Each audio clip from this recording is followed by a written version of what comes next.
Alright, y'all, without further ado, let's break into the review. Now, I want to open with this because, like I said, you go looking for reviews about this show, you're going to find a lot of this. People reviewing it saying they hated it. Dudes like this dude, who I'm not going to blow up on the spot, saying, this show is trash, but I'm serious. I am so serious. If you listen to the words that I'm saying here, and I'm gonna do it hastily. Like I said, I'm not a video editor. I'm really just trying to practice what it is that these two be doing. So I got no script in front of me. I got a couple slides that I organized as best I could. I really ain't got time because I'm so much in the story that, you know, you'll find out later on in the slides, but you gotta be both the bender of the elements and the teacher of how to bend the elements also. So I'm just telling y'all like it is. If this don't hit you, this ain't meant for you, but all the best to you, okay? For those who do get this, more power to you. Come in the circle closer because I got more downloads like this to share. All right, this is where we headed, okay? This is Kings, this is where we headed. 2027 and beyond, this is where we headed. So let's talk about where we left off. Now, we saw this dude just sing his son back to life. Now, you can clearly see he's doing well, right? He's a grown man now, all right? And I come to this scene because this is actually the end of the show, believe it or not. I'm spoiling the end of the show for you, but you don't even get that yet. Now, let me show you why this is the moment of the moments in the show. This is the moment of the moments. This scene, which I had actually predicted when it popped up, was the epicenter of the experience for me. It was at the epicenter of the experience. Reason for that, like I said, we'll carry on. But I just wanted to show you that what we're about to do is break down the relationship between this man and his son, okay? What gifts we just saw him use, what they are, and how he teaches his son that beyond the, well, let me not spoil it, but beyond the grave, okay? Beyond the grave. That's how deep this goes. So I want to put it on, like, if you want to click off, which I understand, like I said, this message is not going to be for everybody. If you are somebody who wants to tap into your ancestry, if you've got family, you know, like deep rooted, like a lack of connection to your roots, and you want to be able to tap into that, follow along with me because that's exactly what this show is about. So yeah, this is what I'm trying to teach y'all. So what I'm also learning too. They ain't trying to say that like I know it. I really don't. I'm gonna say that more too. But we want to practice this. So let's create a community while we're doing that. Where we're doing that. If I didn't explain this dude's title well enough in the last part, this is the breakdown. He is a warrior poet, okay? Known as a bard to the Celtics, but all pantheons, all religions, all systems, all communities of people have a form of this. Those who can speak the language of light and therefore dreams and therefore what we're experiencing in reality, but who combat the forces that are trying to take us down or strip us of that magic. There are soldiers and then there are poets, okay? And those who can blend the worlds, those who take the poetry to war are the ones that you really need to be watching out for, because those are the ones who actually come in with that heat. Now, next slide. A little backstory on this dude, right? Who this man is. For those who like the history lessons, the story goes like this. Taliesin is his name, and when he was in his past life, he was tasked with watching a cauldron for a witch. I explained this in one of my videos, and that's the point of me making this now, is that I want to untap this story for some of y'all. He was tasked, him and another man, with watching a cauldron for a witch. And the witch said, "Do not spill a single drop of this brew, or else I will kill you. You will be punished." Okay, so this lady is like on some don't mess this up for you, all right, type stuff.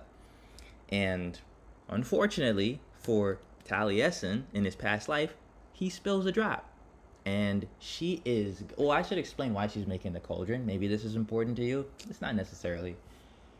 She's making the brew to, I believe, bestow magical abilities or heal her own. Okay? I don't know if it's her son, I don't know if it's her husband, but she's trying to heal her own.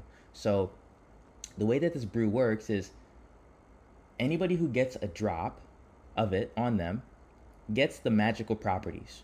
And there's only, it's a huge brew, but only 3 drops bestow the properties. Once somebody, or once 3 drops have been spilt onto a person, the magic is gone. So she's like, you spill 1 drop and I only got 2 to work with. It was what she's telling these guys. And he spills one of the drops onto him, and she goes haywire. What she does is she chases this man for eons, it's said.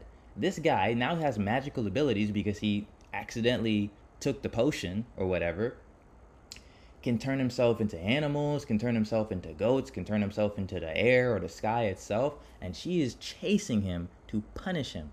And eventually, what he does is he turns himself into a seed that she then consumes, right? He turns himself into a seed and hides amongst other seeds in like a rice bag or something like that. And she consumes all the seeds because she's like, I know he's in there and I'm going to eat him because as soon as he comes out, I'm going to kill him.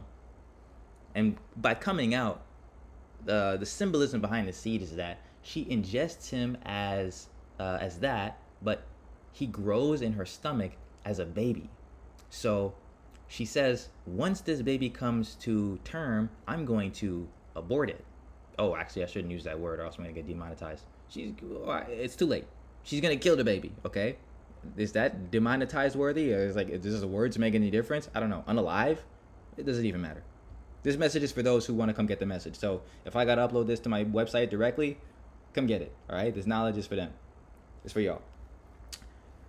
So the baby comes out, and she says that it's said that she sees the baby, and the baby is so beautiful that she can't bring herself to kill the baby. So what she does instead is she wraps the baby up in a cloth and throws the baby into a river, which he floats down for 9 months, interestingly, the term of dates that they use, until he eventually washes up on shores, unscathed, unharmed, totally fine, because again, magical baby, and is met by the Celtic people, the Nordics, and they see this baby as like not a god, but as a magical sign, a good omen. They were actually looking for fish in their fishing traps, but instead a baby was given to them. So it's like, this baby must be a blessing of good things to come. This baby's going to be somebody of importance. And sure enough, yeah, that becomes this dude. This guy. This guy is the one who can shave off the pain. That's all that it is. That's all that you need to know about this show, bro. Is that the magic is in your ability to take and wield your pain in a way that's beneficial to you. That's all that it is. Become a poet become a warrior of your pain. But sing. Like, that's how you fight it. You gotta sing. You gotta... That was a joke. That wasn't really trying. Anyway, so a little more into the character development. He has a love interest, okay? She happens to be the Princess of Atlantis, all right? This is the prince story. You know how it is, the Prince Charming. We've been there, okay?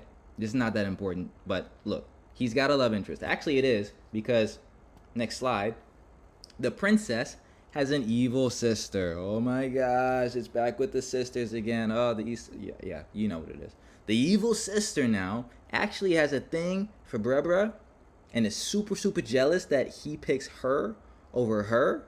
So what she does is she plots and unalives him after that moment that we saw. So I didn't want to spoil it, but yeah, after he done sung his child back to life, after he done first of all, came through his own hardships, okay? His mother trying to X him from the jump, learned how to wield that God power to sing life into his child, his dead child, puts a soul in the child. he gets unalived because she wasn't messing with her getting all the fun, getting all the good men. So, boop, shot up. This is her behind the scenes after shooting her not lover, but just the dude that she wanted. She's like, if I can't have him, nobody can have him. Type energy. Type energy. That's what it is. So, next slide. Here goes his son now, the baby that we saw. Here goes the baby, all grown up. And what is he doing? He is following in his father's footsteps, becoming a son, becoming a beacon of light. Or so we'd think, so we'd hope, so we'd, nature versus nurture. You can just, unfortunately, without the example present in his life, he isn't able to do that. He's a sob, like we all are. He's not able to shave off the energies that hit him. And in the darkest, deepest of ways, he loses the woman that he loves to dark, feminine energy yet again. It doesn't happen to be his aunt, who the sister lady that I was just showing you was. It's not her, okay? But behind every plate is the same person. It's the same energy. So for him in his situation, he loses again. Now grows up, no dad. Now he finds a woman, gone, exed because of some other ish. And now, well, you can see that he's not grieving with it as well as his pops did, although his pops is crying too. We see that he actually he don't look the same, right? He don't move the same. He goes haywire on the folks who took his lady out. Haywire. 700 men. X'd out himself. Excommunicated all the men. The 700. Gone. One dude. Why? Because he's magical. Yes, okay. He's Merlin. He's got magic powers. He's half Atlantean DNA. Hence why his eyes are actually like that, because he has hawk soul. He's the soul of a hawk. Which is important, but look, I'll explain it to you like this. You're supposed to watch the show, by the way. This is you have homework. I'm not gonna just give you the physics lesson. You have to go watch the show, okay? But I hope now that after watching this, you can enjoy it and appreciate it for what it is, okay? If this is enough for you to go and watch the show, please like and subscribe. I'm glad that this was enough and you found it interesting. Like, go forth, my brother, go. But yeah. Anyway, we gonna keep going. Here's a slide of him proving that he's him. He's standing in the middle here. He's chained up. He ain't touching a single one of them. Throws everybody off the thing. Why? Because he just has it in him. He has that in him. But it's misguided. It's misguided energy. This is actually his lover's father. And this is years later, after he had lost her. And he maims her father, actually. He maims her in combat, because in this fit of rage, again, not in this moment, you're supposed to watch the show. In a fit of rage, he kills 700 men, but his father shows up at the battlefield after he has already done that. And he, still having this rage in him, hears a man approaching and just swings his sword at him, lashes out. He cuts his girlfriend's father's arm off. When he was like, I was just trying to, he was good. I was trying to see if he was good. God dang. Years later, he runs into the woods, like they don't find him for so many years, This is the story of Merlin that we know now, where he's like the crazed old man, kind of like in the woods, hunky-dory, twitching and ish.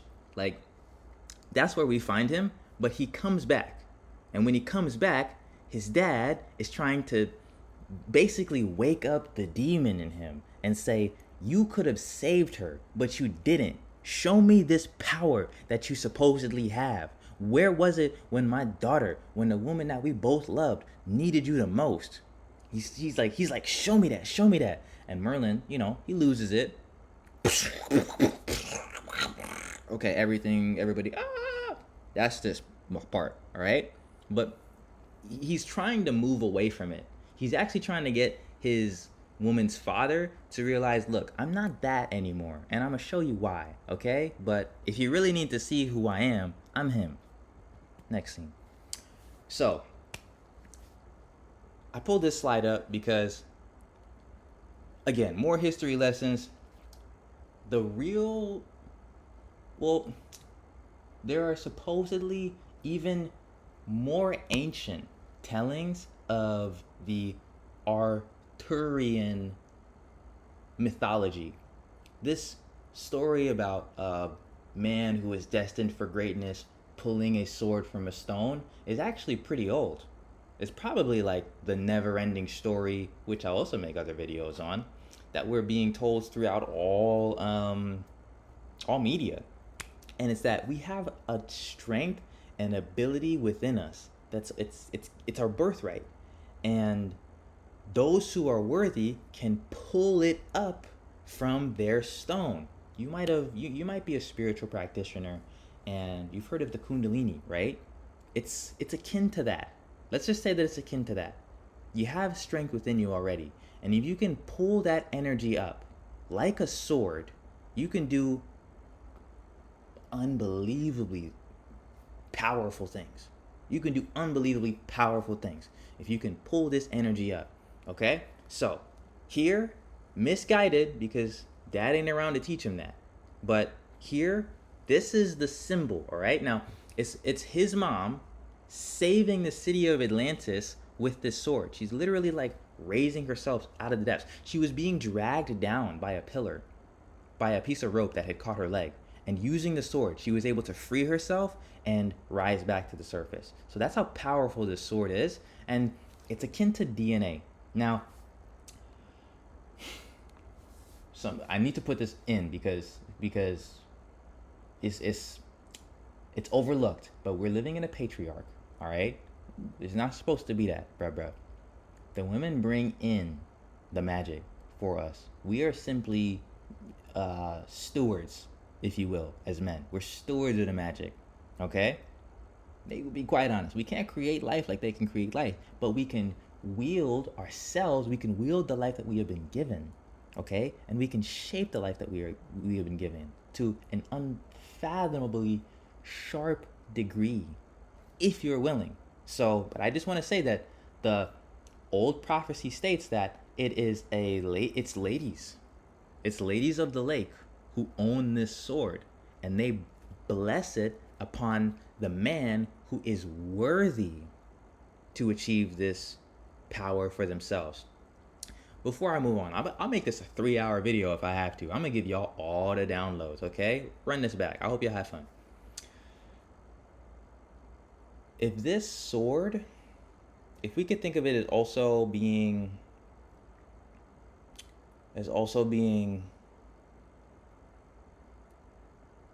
you have magic. How I really want to say this.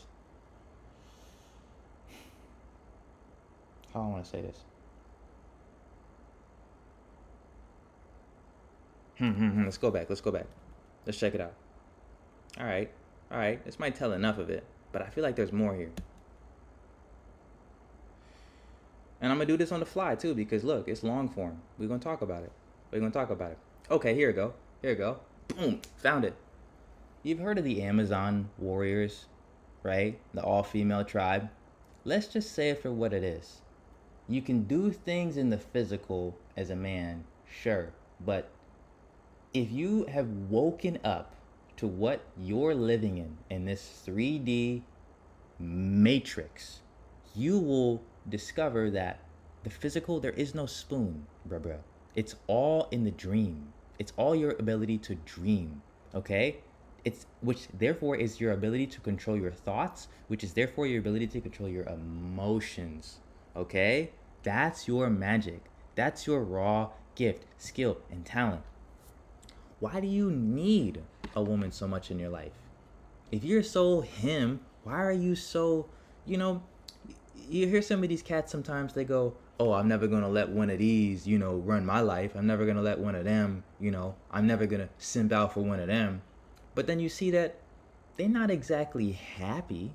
They're not exactly like, they need all of this extra stuff to keep themselves afloat. They're not able to just be them. It's the status or their ability to turn them away that makes them feel powerful and mighty. That's not what it is. Queens don't have that, right? Queens don't have to put anybody down to tap into their magic. They simply move, right? Like water, okay? And that's what men, we supposed to be trying to understand how to do. We supposed to be trying to move like water. I truly believe that if the signs had genders, we see that women clearly have better, movement of their joints, hips, and ligaments like serpents or like bodies of water better than most men. Like, men ain't twerking like that. Pause. Men ain't moving, the spines like that. Not as flexible. But women clearly are. The more flexible you are as a being, and you have to think less about what a being is, and you got to think more about what a concept is. Because any animal, any person is a concept beyond anything else. Flexibility is the key to immortality. If you can be anything, you can never die. Death is not the end then. Death is the beginning to something else. So it's flexibility of thought, and it's flexibility in your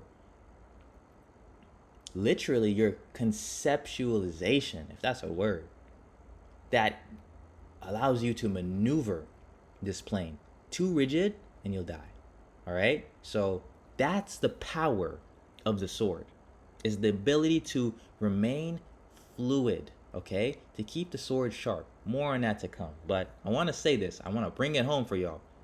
It's in the power of life bringing, which women provide, that this resides. So if you are untapping this, you got to recognize where this is coming from, okay? And where you got to look for it. And the show spells this out perfectly, because back to him now, Merlin's dad. She, Princess of Atlantis, soon to be queen, has been trying to look for a suitor for her father's sword. Now, you could be British, you could be from one place to the next, to the next, to the next. Atlantis was apparently the epicenter of human civilization. I mean, even the pyramids of Egypt have some connection to this, so they say.